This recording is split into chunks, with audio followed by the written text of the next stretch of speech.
Hello guys, my name is QC Cristobal from BCE2B, and I am discussing to you the stresses under centric loading.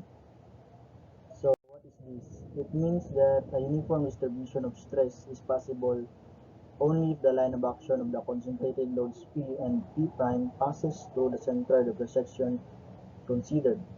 This type of loading is called centric loading and will take place in all straight two force members found in trusses and pin-connected structures.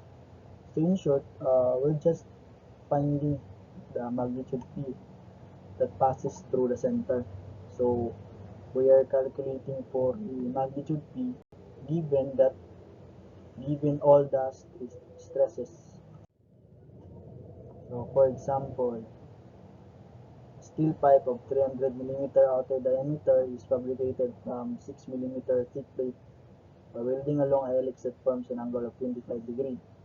With a plane perpendicular to the axis of the pipe, knowing that the maximum allowable and shearing stresses in the directions respectively normal and tangential to the weld are normal stress is equal to 50 MPa and shearing stress is equal to 30 MPa.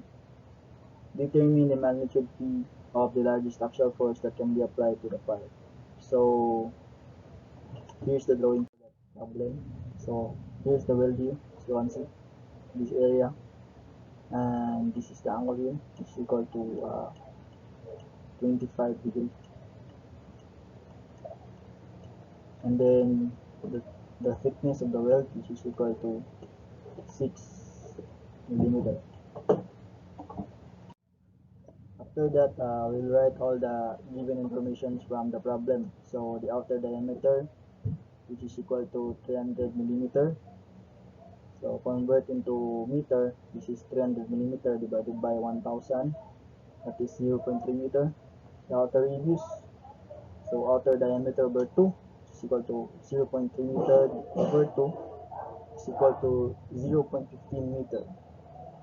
And then the inner radius, so we can calculate the inner radius by subtracting the outer diameter by thickness, that is equal to 0.15 meter minus 0.006 meter is equal to 0.144 meter. And then the angle theta here, which is equal to 25 degrees. So first we need to calculate for the cross-sectional area, which is given by the formula. Area is equal to pi outer radius squared minus inner radius squared. So it is equal to pi times 0.15 squared minus 0.144 squared, that is equal to 5.5 times 10 to the power of negative 3 meters squared. So after we have all the given here, the area and so we can calculate for allowable normal stress given by the formula. Normal stress is equal to P over A cos squared theta. So we can rearrange this formula just to get the P here. So P is equal to normal stress times area over cos squared theta. That is equal to 50 times 10 to the power of 6 times 5.5 times 10 to the power of negative 3 over cos squared 25. So that is equal to 337.54 kilonewton. And then after calculating the normal stress, so let's calculate for the shearing stress. Given by the formula, shearing stress is equal to P over 2A sine 2 theta.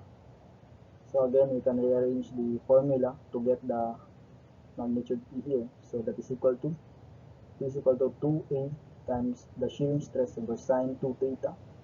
That is equal to 2 times 5.5 times 10 to the power of negative 3 times 30 times 10 to the power of 6 over sine 2 25 is equal to 434.058 kilonewton.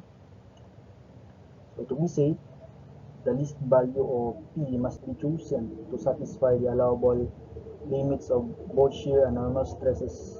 So the largest axial force that can be applied is 337.54 kilonewton. So this is your final answer.